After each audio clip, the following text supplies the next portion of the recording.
Good morning all student. Last class में हमने chapter number 3 विद्युत विभव में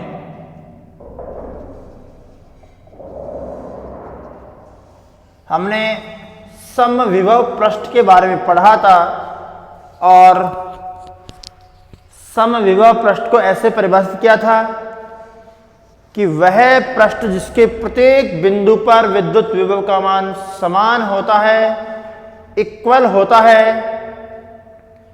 उसे क्या कहते हैं? समविभव पृष्ठ कहते हैं। हमने समविभव पृष्ठ के गुणधर्म पढ़े थे। उसमें पहला गुणधर्म ये कहा था कि समविभव पृष्ठ के प्रत्येक बिंदु पर विद्युत विभव का मान समान होता है, समान होता है।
आगे हम पढ़ेंगे इसमें विद्युत विभव व विद्युत क्षेत्र की तीव्रता में संबंध। आगे पढ़ेंगे विद्युत विभव व विद्युत क्षेत्र की तीव्रता में संबंध। इसमें हम पढ़ेंगे कि हमने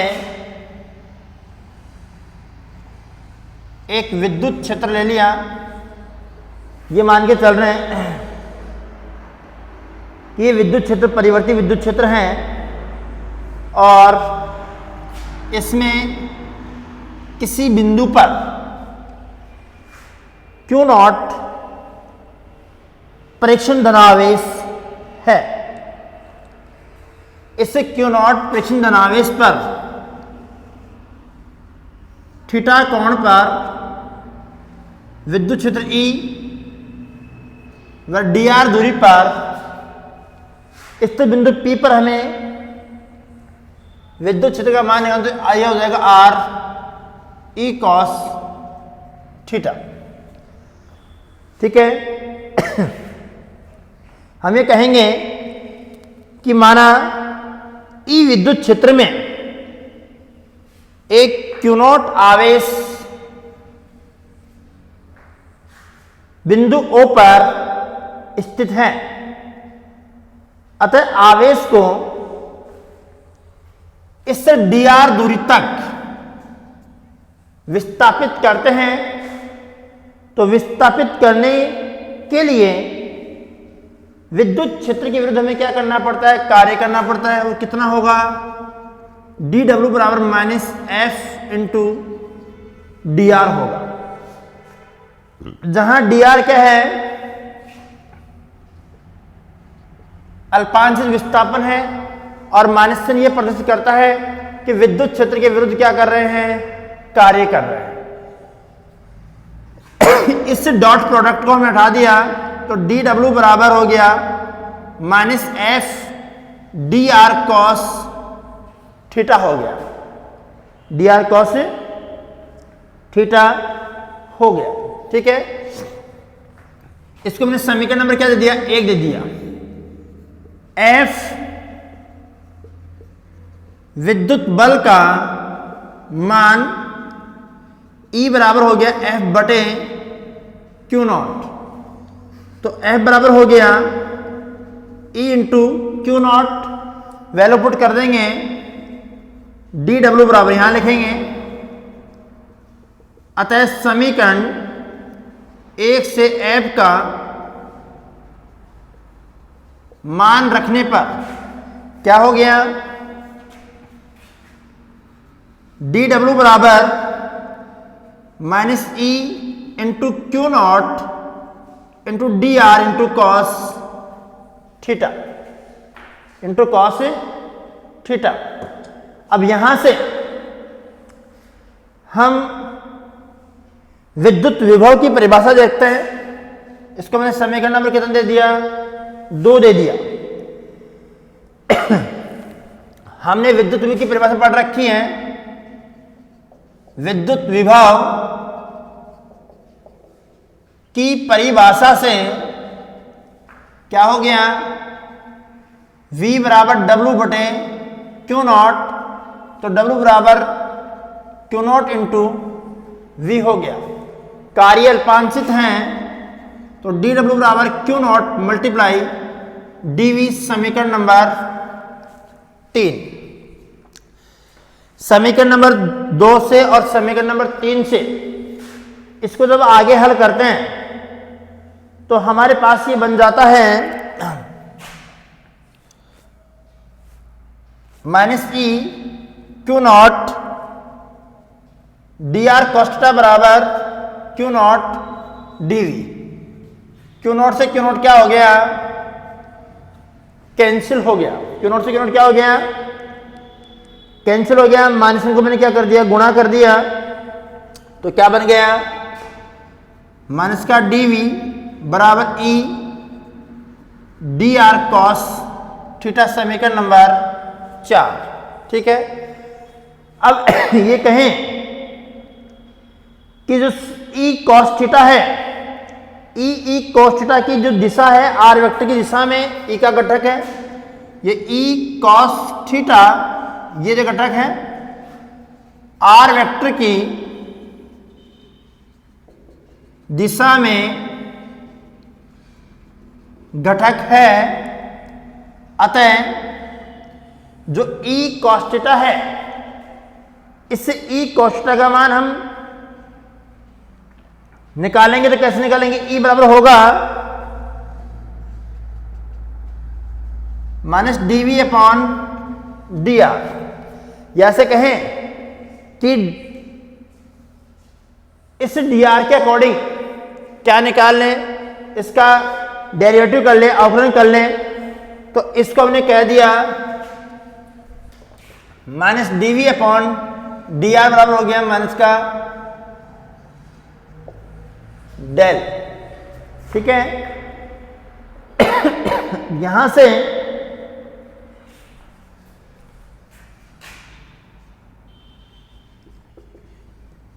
तीनों अक्षरों के अकॉर्डिंग यहां डेल डी एक्स अपॉन या D upon D X I cap, D upon D X I cap, D upon D Y J cap और D upon D Z K cap के बराबर होता है। तो इसको हम ये कह सकते हैं कि ये जो डेल है ये क्या है, विभव प्रवणता है, और इसे ही क्या कहते हैं, विद्युत क्षेत्र और विद्युत विभव में क्या कहलाता है, यही संबंध कहलाता है। इसको हम ये कहेंगे कि अतः किसी बिंदु पर विद्युत क्षेत्र का मान उस बिंदु पर विभव में दूरी के सापेक्ष ऋणात्मक परिवर्तन के बराबर होता है, जिसे विभव प्रवणता कहते हैं। ये दूरी है, इस दूरी के सापेक्ष जो विभव का मान परिवर्तन हो रहा है वो किस में हो रहा है, ऋणात्मक के रूप में हो रहा है। तो इसको हमने क्या कह दिया, विभव प्रवणता कह दिया। एक मिनट इसको देख लीजिए ताकि आगे अगली हेडिंग करवाएं।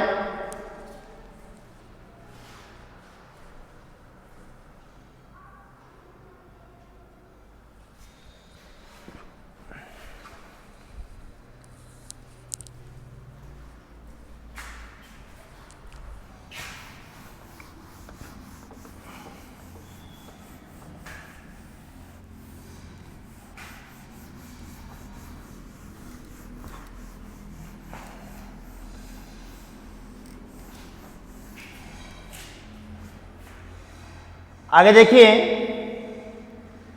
विद्युत स्थितिज ऊर्जा, विद्युत स्थितिज ऊर्जा,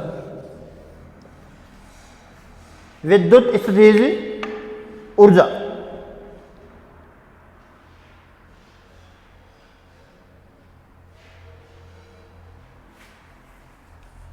विद्युत स्थितिज ऊर्जा किसे कहते हैं? जैसे मान लो कोई आवेश है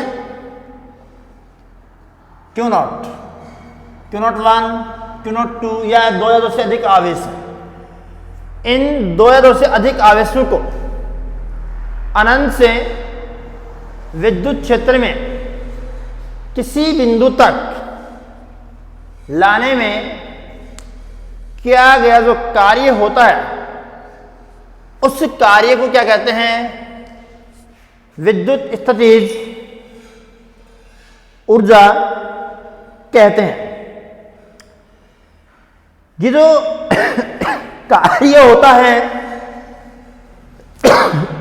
उसमें हम 2 आवेश, उससे अधिक आवेश को एक अनंत से किसी बिंदु तक लेकर के आते हैं, तो एक निकाय का क्या होता है? निर्माण होता है।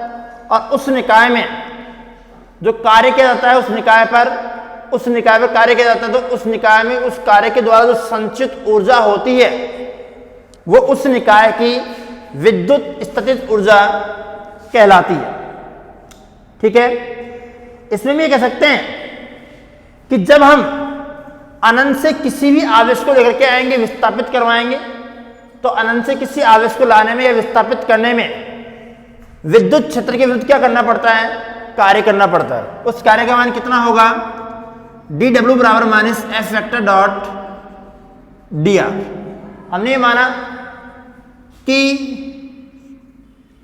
परीक्षण धनावेश Q0 को अनंत से विद्युत क्षेत्र में स्थित किसी बिंदु तक लाने में किया गया कार्य क्या है? F इंटू dr है, जहां ऋणात्मक चिन्ह ये प्रदर्शित करता है कि इस आवेश को यहां लिखेंगे, यहां ऋणात्मक चिन्ह यह प्रदर्शित करता है कि विद्युत क्षेत्र के विरुद्ध कार्य किया गया है। विद्युत क्षेत्र के विरुद्ध क्या किया गया है? कार्य किया गया है। ठीक है, इसको जब हम आगे हल करते हैं तो विद्युत क्षेत्र का तीव्रता से विद्युत बल का मान रखेंगे, यानी कि F वेक्टर का मान विद्युत क्षेत्र की तीव्रता से क्या बन गया? F वेक्टर बराबर E वेक्टर इंटू Q0। इसे आएगा, वैल्यू पुट कर देंगे तो हो जाएगा dw बराबर minus QE into dr, QE into dr। अब हम क्या करेंगे? ये तो हमने अल्पांशित कार्य का मान निकाल लिया। अब हम कहें, यहां लिखेंगे Q0 आवेश को अनंत से r दूरी तक विस्थापित करने में किया गया कुल कार्य W बराबर इंटीग्रेशन कहां से, अनंत से कहां तक, R तक, कहां तक है, R तक, इंटू DW का मान क्या पुट करें, W बराबर इंटीग्रेशन अनंत से small r minus Q not E into D R. इससे माइनस क्यू नॉट को हम क्या कर लेंगे, बाहर निकाल लेंगे, तो क्या बन जाएगा, ये बनेगा W बराबर माइनस क्यू नॉट इंटीग्रेशन अनंत से r E vector dot D R. अब ई वेक्टर क्या है या ई क्या है, विद्युत क्षेत्र का मान है।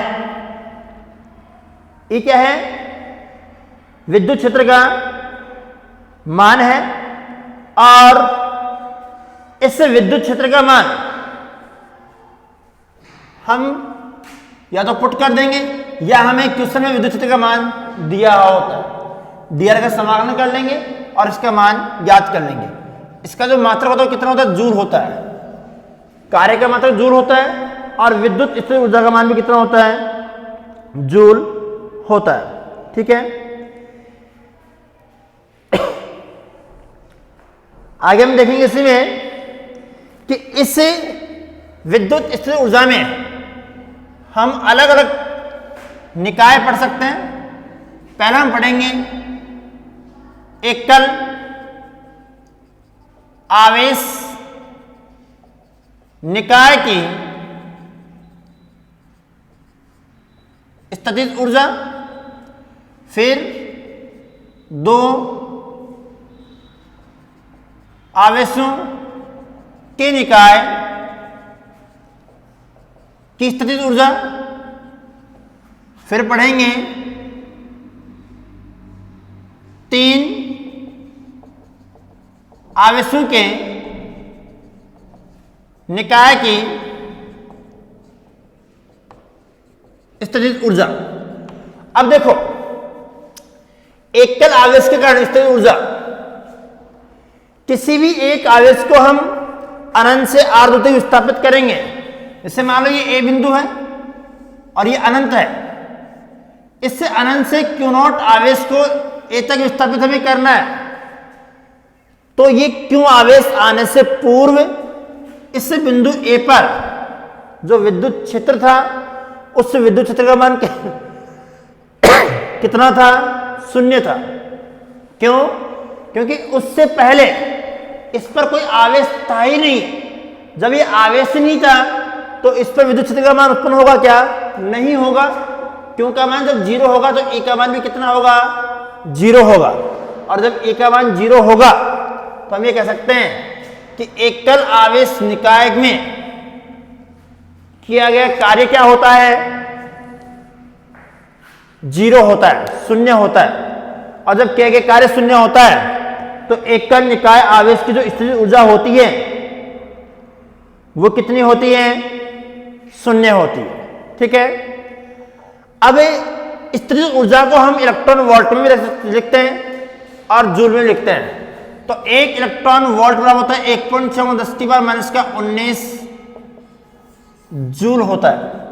यदि हम इलेक्ट्रॉन वोल्ट में जूल को इलेक्ट्रॉन वोल्ट में कन्वर्ट करते हैं तो 1.6 गुणा 10⁻⁻19 का भाग देते हैं और इलेक्ट्रॉन वोल्ट को जूल में करते हैं तो 1.6 कूलाम का गुणा करते हैं। ठीक है, इसके आगे हम पढ़ेंगे कि जब दो आवेशों का निकाय हो तो दो आवेशों के निकाय में जो किया गया कार्य होता है या स्थितिज ऊर्जा होती है वो कितनी होती है।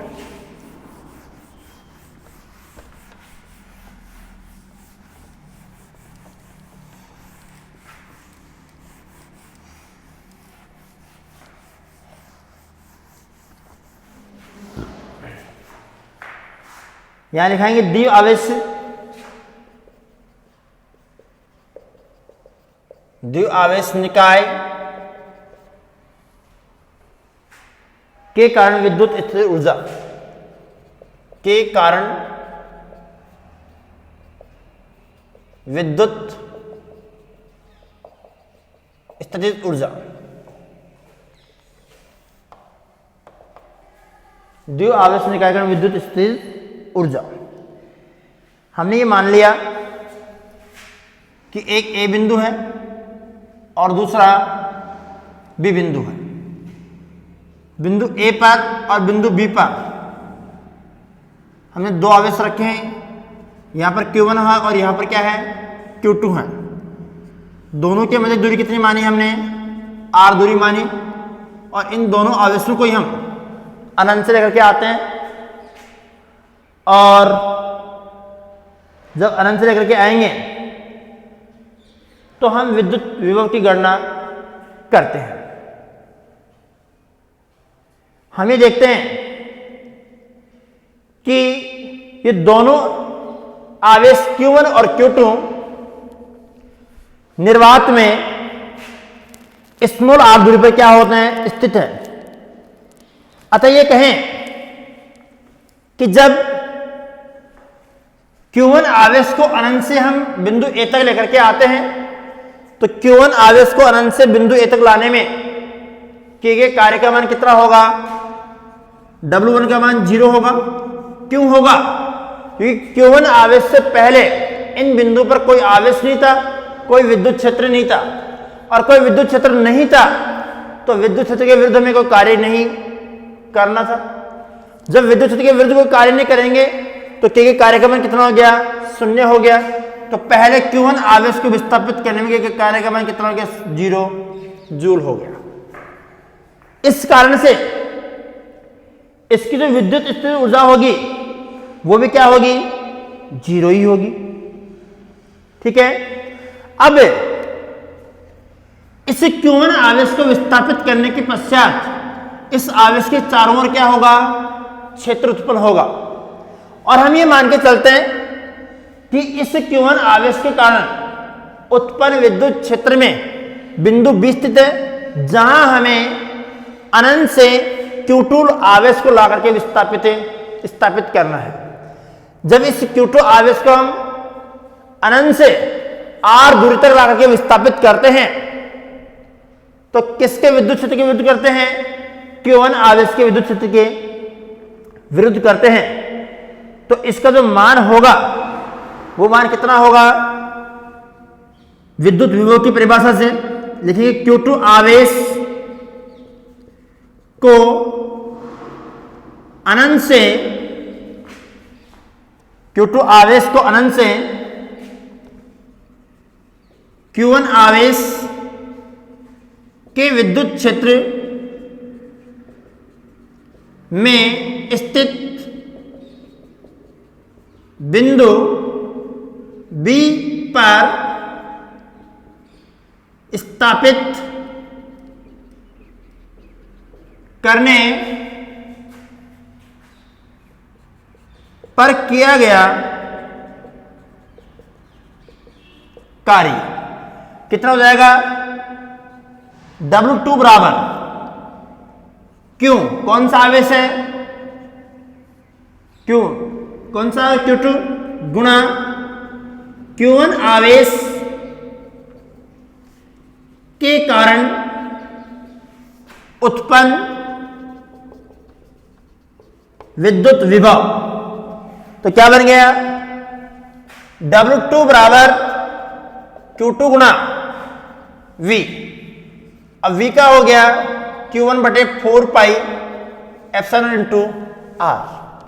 ये किसका मान हो गया, V का मान हो गया। अब इस V का मान हम पुट कर देते हैं समीकरण नंबर 2 में। तो W2 बराबर हो गया Q1 Q2 बटे 4 पाई एप्सिलॉन इंटू R। समीकरण नंबर 3 हो गया। अतः Q1 व Q2 आवेश के निकाय के निर्माण में किया गया कुल कार्य कितना हो गया, W बराबर W1 प्लस W2 हो गया। तो क्या हो जाएगा, W बराबर 0 प्लस Q1 Q2 बटे 4 पाई एप्सिलॉन इंटू R। तो W बराबर Q1 बटे Q2 4 pi epsilon into R joule. अर्थात हम ये कह सकते हैं कि जब दो आवेशों का निकाय का निर्माण किया जाता है तो उस दो आवेशों के निकाय के निर्माण में किया गया जो कार्य होता है वो Q1 गुणा Q2 बटे 4 pi epsilon not into R joule के बराबर होता है। ठीक है, और इसकी जो स्थितिज ऊर्जा होती है वो स्थितिज ऊर्जा जो एक कार्य के रूप में संचित होती है कितनी होती है, U बराबर K Q1 Q2 बटे R जूल।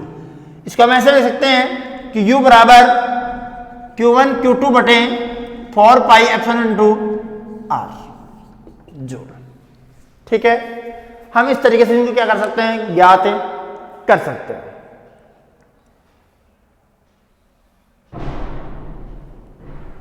ठीक है,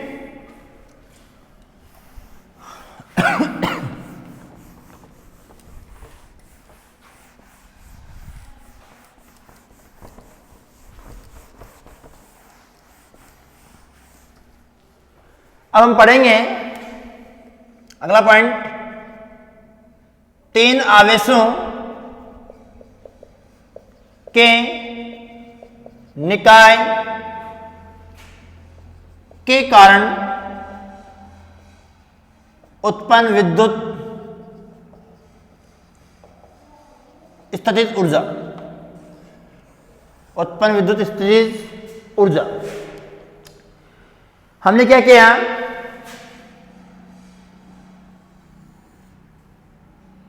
कि 3 निकाय के लिए हमने एक त्रिभुज संचित कर दिया ए, बी और सी। इसे ए मान लिया, इसे बी और इसे सी मान लिया। इस पर हमने इसको R12 दूरी मान लिया, इसको R23 और एक R13 हो गया। ठीक है, हम जो पहला बिंदु होगा इस पर Q1 आवेश, Q2 आवेश और Q3 आवेश, इसके कारण जो विभव होगा वो V1 होगा, इसके कारण V2 और इसके कारण V3 होगा। जो ऊर्जा होगी उस ऊर्जा को हम U1, U2 और U3, दूरी R1, ये R2 और ये R3 होगी। अब वैसे जैसे हमने 2 आवेशों के निकाय में यह पढ़ा कि जब किसी एक सिंगल आवेश को अनंत से बिंदु A पर लाकर के स्थित करते हैं Q1 आवेश को, तो इस Q1 आवेश को त्रिभुज की बिंदु A पर स्थापित करने में किया गया जो कार्य होगा उस कार्य का मान कितना होगा, उस कार्य का मान 0 होगा। तत्पश्चात हम ये देखते हैं कि इस Q1 आवेश के कारण जो विद्युत क्षेत्र उत्पन्न होता है उस विद्युत क्षेत्र में हम Q2 आवेश को क्या करते हैं, ला करके स्थापित करते हैं। ठीक है, उसके पश्चात हमारे पास 2 आवेश हो जाते हैं, एक Q1 और दूसरा Q2। 2 आवेशों का निकाय बन गया। इन दोनों आवेशों के क्षेत्रों में जब तीसरे आवेश Q3 को हम ला करके स्थापित करते हैं तो इस आवेश को लाने में Q1 और Q2 दोनों आवेशों के विरुद्ध, दोनों आवेशों के विद्युत क्षेत्रों के विरुद्ध हमें क्या करना पड़ता है, कार्य करना पड़ता है। ठीक है, तो हम अब इन तीनों आवेशों के लिए अलग अलग डेरिवेशन याद कर सकते हैं, पहले लिखेंगे Q1 आवेश को बिंदु A पर स्थापित करने में विद्युत क्षेत्र के विरुद्ध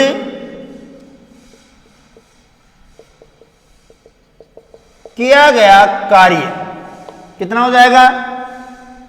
W1 बराबर 0, समीकरण नंबर 1। दूसरा देखिए, बिंदु B पर Q2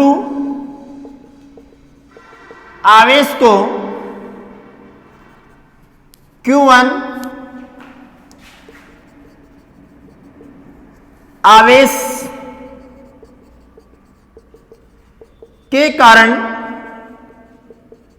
उत्पन्न विद्युत क्षेत्र के विरुद्ध किया गया कार्य कितना हो जाएगा? W2 बराबर Q2 आवेश गुणा Q1 के कारण उत्पन्न विभव। तो कितना हो गया? V1 बराबर Q1 बटे 4 पाई एप्सिलॉन इनटू R। ठीक है, तो हो गया W2 बराबर Q1 गुणा Q2 बटे 4 पाई एप्सिलॉन इनटू R। 1 2 ले सकते हैं इसको, समीकरण नंबर हो गया 2। 1 2 ले लेंगे तो समीकरण कितना हो गया? 2 हो गया। ठीक है, अब इसी प्रकार यहां लिखेंगे, इसी प्रकार Q3 आवेश को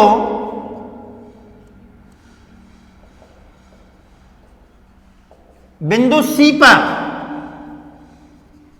Q1 व Q2 आवेश के विद्युत क्षेत्र के विरुद्ध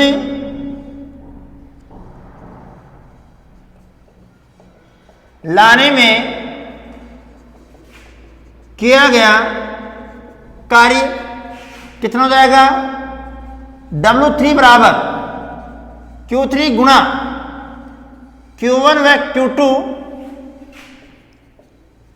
आवेश के कारण उत्पन्न विद्युत विभव। Q1 व Q2 आवेश के कारण उत्पन्न विद्युत विभव, इसको हम दो तरीके से लिख के बोल सकते हैं। दो तरीके से कैसे लिख सकते हैं? ये लिख सकते हैं कि जो Q1 आवेश है उसके कारण जो विद्युत विभव होगा उसका मान, और Q2 आवेश से उसके कारण जो उत्पन्न विद्युत विभव होगा उसका मान हम निकालेंगे।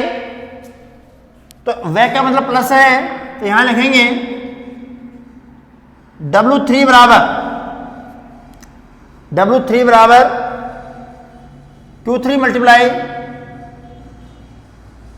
V2 plus V3। यहां लिखेंगे Q1 आवेश के कारण उत्पन्न विद्युत विभव V3 बराबर Q1 बटे 4 pi epsilon not into R13 आएगा। इसी प्रकार यहां लिखें, इसी प्रकार Q2 आवेश के कारण उत्पन्न विद्युत विभव V2 बराबर Q2 बटे 4 पाई एप्सिलॉन इंटू R2 3 समीकरण नंबर 3 हो गया, ये 4 और ये 5। समीकरण 4 व 5 का मान समीकरण 3 में रखने पर क्या हो गया? W3 बराबर Q3, W3 बराबर Q3 गुणा, देखो, गुणा Q1 बटे 4 pi epsilon into R13 plus Q3 Q2 बटे 4 पाई एप्सिलॉन R23, यही होगा। अब इन दोनों का मान हम यहां पर पुट कर देते हैं और इसे समीकरण नंबर कितने दे दिया? 6 दे दिया। समीकरण कितना हो गया? ये 6 हो गया। अब कुल कार्य का मान निकालेंगे। अतः निकाय के निर्माण में किया गया कुल कार्य। अब इसमें जब हम कुल कार्य का मान ज्ञात करते हैं तो कुल कार्य का मान कैसे ज्ञात करेंगे? कुल कार्य का मान सभी आवेशों को ए, बी और सी बिंदु पर विस्थापित करने में विद्युत क्षेत्र के विरुद्ध किया गया कि जो कार्य होगा उन सभी कार्यों को क्या कर लेंगे? ऐड कर लेंगे। तो क्या हो जाएगा? W बराबर W1 plus W2 plus W3, W1 W2 व W3 का मान समीकरण 1, 2 व 6 से 1, 2 व 6 से रखने पर क्या हो गया?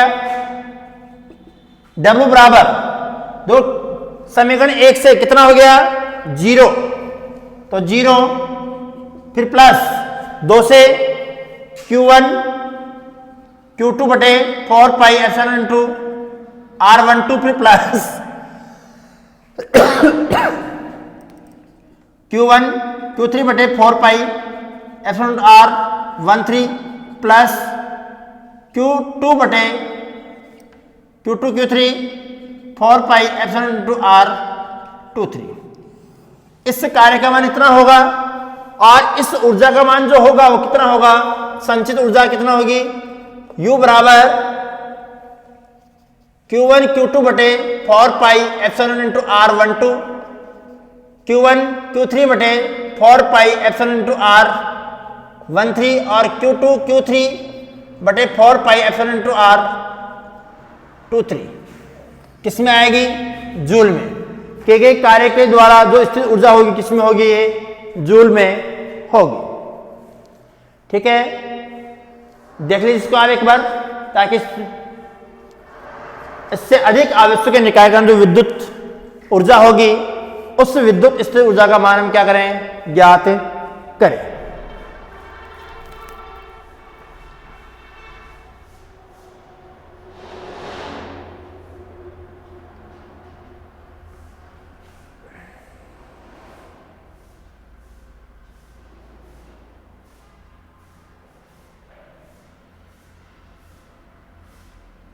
हो गया।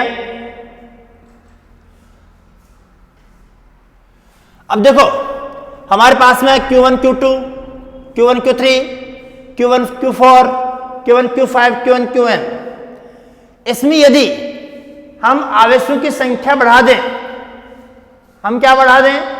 आवेशों की संख्या बढ़ा दें, तो ये कहेंगे कि इन आवेशों के निकाय के कारण जो n निकाय होंगे या n आवेश होंगे, इन n आवेशों के कारण जो विद्युत विभव का मान होगा उस विद्युत विभव का मान कितना होगा? ये हम लिखेंगे इसमें कि यदि हमारे पास में n आवेश हो तो उन n आवेशों के लिए जो विद्युत विभव का मान होगा उस विद्युत विभव का मान कितना होगा? देखिए यहां लिखेंगे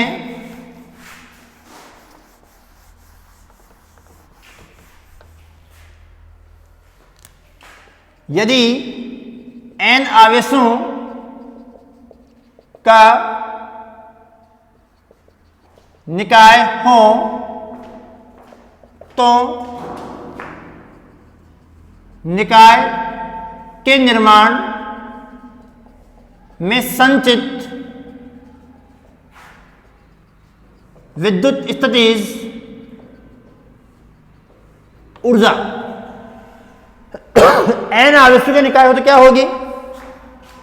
U बराबर Q1 Q2 बटे 4 pi epsilon R12 plus Q1 Q3 बटे 4 pi epsilon R13 plus Q1 Q4 बटे 4 pi epsilon R14 plus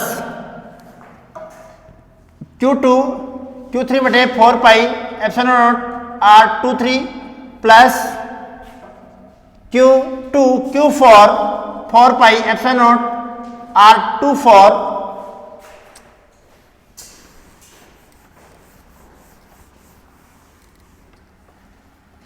plus Q3 Q4 4 pi epsilon R34। अर्थात हम ये कह सकते हैं कि इसको हम समेशन रूप में लिखें कि कॉमन आ जाएगा। समेशन रूप में लिखें तो यहां से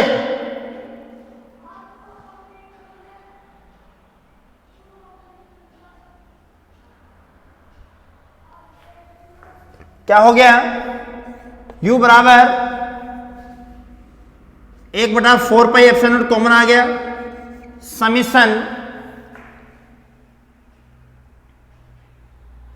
I बराबर 1 से n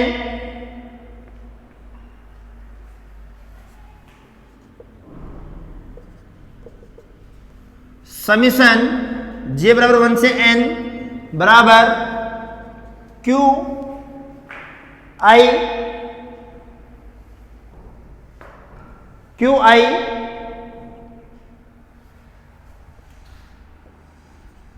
QJ बटे QJ बटे RI ऑफ J, और यही क्या होगा? कुल स्थिर ऊर्जा का मान होगा। ठीक है,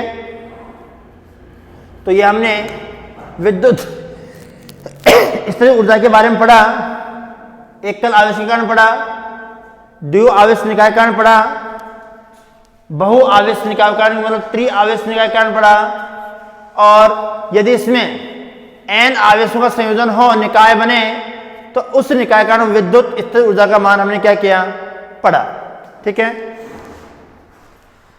अब हम देखते हैं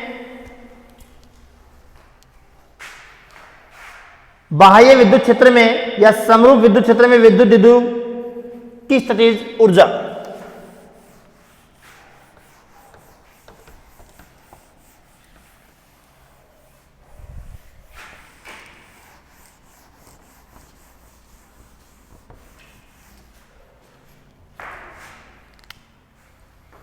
पढ़ेंगे बाह्य या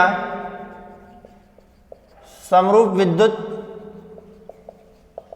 क्षेत्र में द्विध्रुव विद्युत द्विध्रुव की स्थितिज ऊर्जा।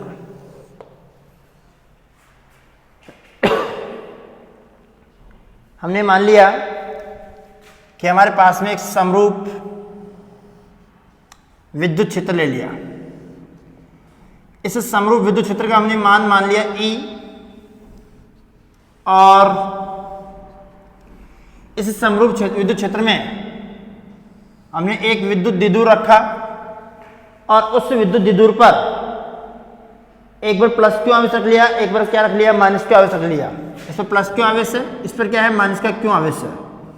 तो इधर बल लगेगा F बराबर माइनस क्यू इंटू ई, और इस पर बल लगेगा F बराबर क्यू इंटू ई बल लगेगा। ये मान के चलें कि विद्युत द्विध्रुव की जो लंबाई है वो 2a है और ये थीटा कोण पर क्या है, स्थित है। ठीक है, तो यहां से इसे विद्युत द्विध्रुव को डी थीटा, ये प्लस क्यू आवेश और ये माइनस क्यू आवेश, ये कितना हो गया, डी थीटा।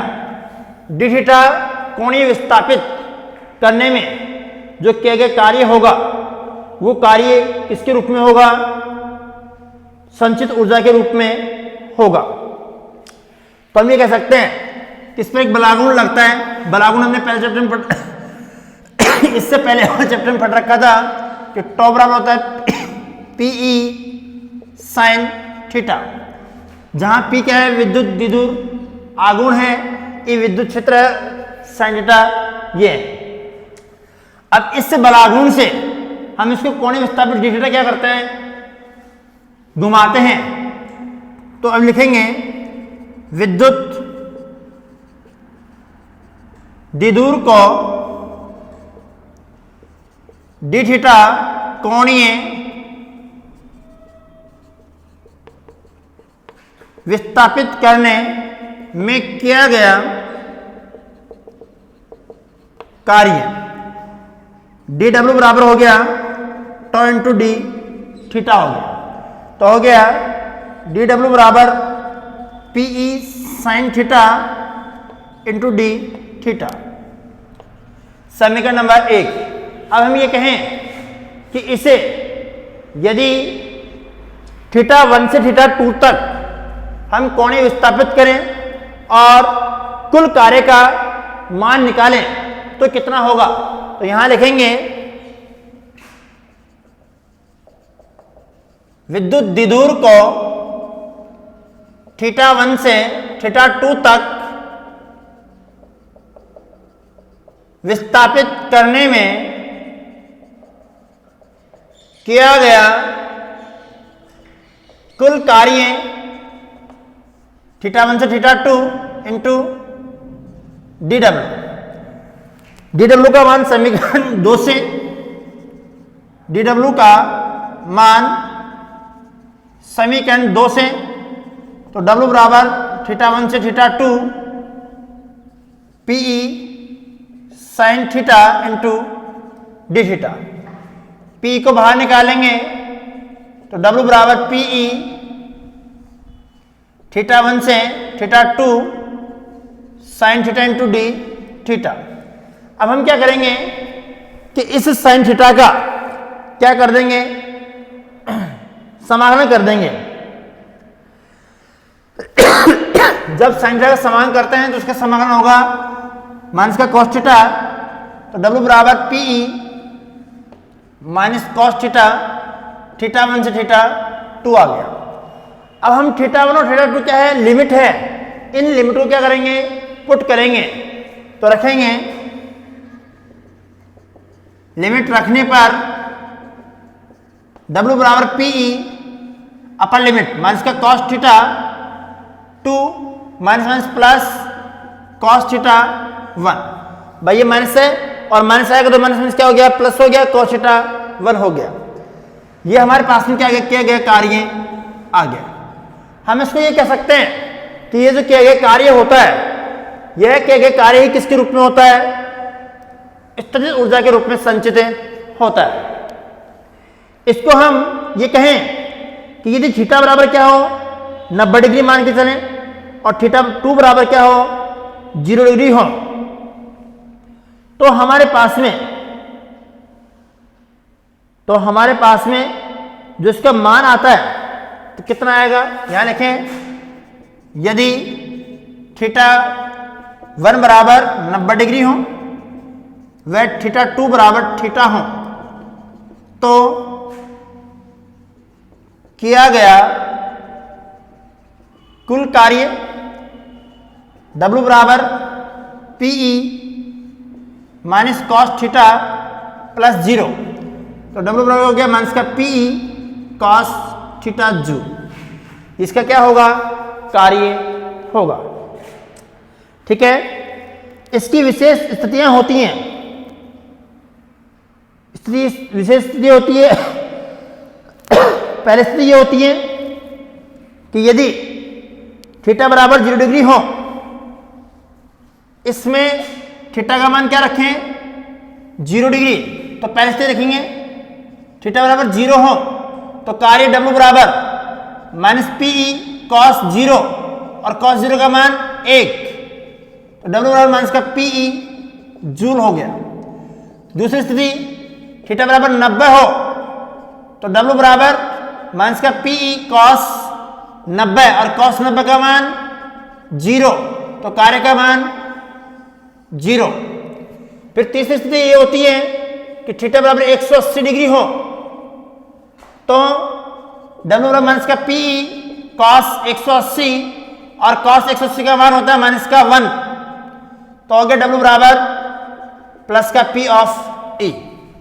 ठीक है, तो इस स्थिति में कार्य का मान ऋणात्मक में अधिकतम होता है, इस स्थिति में 0 होता है, इस स्थिति में क्या होता है धनात्मक में अधिकतम होता है। यदि विद्युत द्विध्रुव आघूर्ण को हम प्रति समांतर रखते हैं तो इस स्थिति में जो किए गए कार्य होगा उस कार्य का मान कितना होगा, अधिकतम होगा, मैक्सिमम होगा। ठीक है,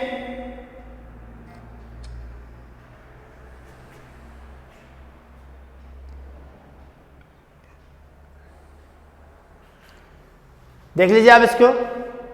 नेक्स्ट क्लास में पढ़ेंगे गोलीय, चालक, अचालक, ठोस गोला, कोश के कारण उत्पन्न विद्युत विभव का मान। वो हम जितना सिलेबस में हटा दिया गया उसके अकॉर्डिंग पढ़ेंगे, जितना सिलेबस में रहा है उसी को पढ़ेंगे, जो सिलेबस से हटा दे उसको नहीं पढ़ेंगे। धन्यवाद।